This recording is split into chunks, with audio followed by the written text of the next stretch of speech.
मित्रांनो, स्पर्धा परीक्षेच्या दृष्टिकोनातून सरळ व्याज आणि चक्रवाढ व्याज हा टॉपिक अत्यंत महत्त्वाचा असतो। सरळ व्याज आणि चक्रवाढ व्याज या टॉपिकवर आपण 23 प्रकारचे 23 प्रश्न घेत आहोत।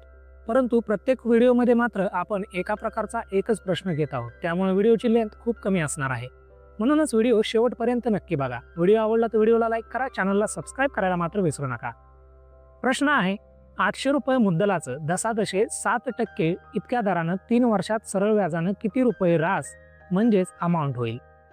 आता बघा, या प्रश्नामध्ये आपल्याला प्रिन्सिपल दिलेला आहे 800 रुपये, रेट ऑफ इंटरेस्ट दिलेला आहे म्हणजेच % पर ॲनम म्हणजेच दशादशे 7% आणि ड्युरेशन म्हणजेच मुदत ही 3 वर्षांची दिलेली आहे।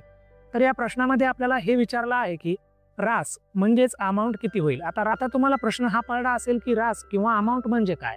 बघा, रास किंवा अमाउंट म्हणजे सिंपल इंटरेस्ट आणि प्रिन्सिपल म्हणजेच मुदत यांची बेरीज म्हणजेच रास किंवा अमाउंट।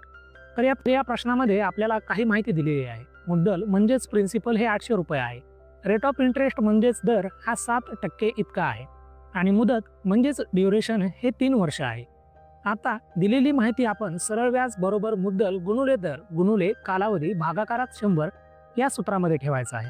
आता सरळ व्याजाच्या फॉर्म्युलाला इंग्लिशमध्ये simple interest is equals to principal into rate of interest into duration divided by 100 असं म्हणतात। आता दिलेल्या सूत्रामध्ये आपण जशाच तशा व्हॅल्यू ठेवायच्या आहेत।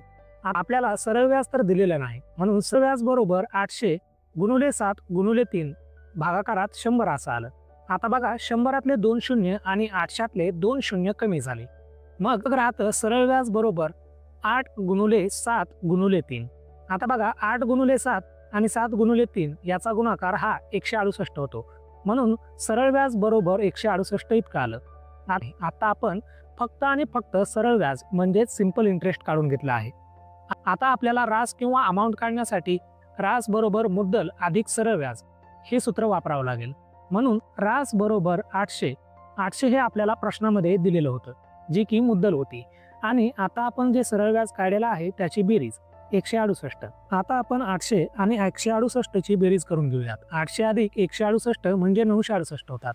आता या प्रश्नाचं उत्तर आपल्याला मिळालेलं आहे, रास बरोबर किंवा अमाउंट बरोबर 968।